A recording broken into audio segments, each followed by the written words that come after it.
ನೀವೀಗ ಇರುವಂತಹ ಸ್ಥಳ ಇಕ್ಕರೆ ಕೊಟ್ಟಿಯೂರು. ನೀವೀಗ ಮೊದಲು ನೋಡಿದಂತಹ ಸ್ಥಳ ಅಕ್ಕರೆ ಕೊಟ್ಟಿಯೂರು. ಅದು ವೈಶಾಖ ಮಾಸದಲ್ಲಿ ಮಾತ್ರ ಕೇವಲ 27ರಿಂದ 28 ದಿನಗಳು ಮಾತ್ರ ತೆರೆದಿರ್ತದೆ. ಉಳಿದಂತೆ 11 ತಿಂಗಳ ಕಾಲ ಶಿವನನ್ನು ಆರಾಧಿಸುವಂತಹ ದೇವಸ್ಥಾನ ಇದಾಗಿದೆ.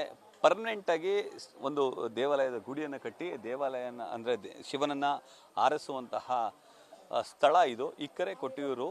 ಇಕ್ಕರೆ ಕೊಟ್ಟಿಯೂರಿನಲ್ಲಿ ವರ್ಷವಿಡೀ ಶಿವನ ದರ್ಶನ ಇರುತ್ತೆ ಮತ್ತು ಶಿವನನ್ನು ಆರಾಧಿಸಲಾಗುತ್ತೆ ಮತ್ತು ಶಿವನನ್ನು ಕೂಡ ಪೂಜಿಸಲಾಗುತ್ತೆ.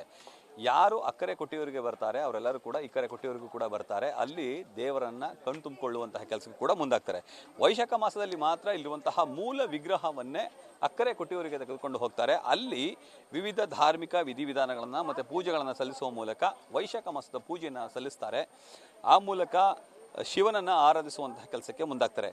ದಕ್ಷ ಯಜ್ಞೆಯನ್ನು ಪ್ರೀತಿಸುವಂತಹ ಅಥವಾ ಆರಾಧಿಸುವಂತಹ ಜೊತೆಗೆ ಶಿವ ಮತ್ತು ಸತಿ ಇಬ್ಬರ ನಡುವಿನ ಒಡನಾಟವನ್ನು ತೋರ್ಪಡಿಸಿಕೊಳ್ಳುವಂತಹ ದೇವಸ್ಥಾನ ಇದು. ಇಲ್ಲಿಗೆ ಬಂದರೆ ಒಳಿತಾಗುತ್ತದೆ ಮತ್ತು ಸತಿಪತಿಯ ನಡುವಿನ ಕಲಹ ಅಂದರೆ ಯಾವುದೇ ಥರದ್ದು ಏರ್ಪಟ್ಟಿದ್ರು ಕೂಡ ಅದು ಶಮನ ಆಗುತ್ತೆ ಅನ್ನೋ ಒಂದು ಬಲವಾದ ನಂಬಿಕೆ ಇದೆ. ಆ ಕಾರಣಕ್ಕಾಗಿ ಈ ಒಂದು ಇಕ್ಕರೆ ಕೊಟ್ಟಿಯೂರು ಮತ್ತು ಅಕ್ಕರೆ ಕೊಟ್ಟಿಯೂರು ಎರಡು ಸ್ಥಳಗಳು ಕೂಡ ಭೇಟಿ ನೀಡುವಂಥ ಕೆಲಸಕ್ಕೆ ಮುಂದಾಗ್ತಾರೆ. ಅದರಲ್ಲೂ ಈ ವೈಶಾಖ ಮಾಸದಲ್ಲಿ ಬರುವಂತಹ ಲಕ್ಷಾಂತರ ಮಂದಿ ಭಕ್ತರು ಈ ಒಂದು ಸ್ಥಳದಲ್ಲಿ ದೇವರ ಅಂದರೆ ಶಿವನನ್ನು ಆರಾಧಿಸುವಂಥ ಕೆಲಸಕ್ಕೆ ಕೂಡ ಮುಂದಾಗ್ತಾರೆ.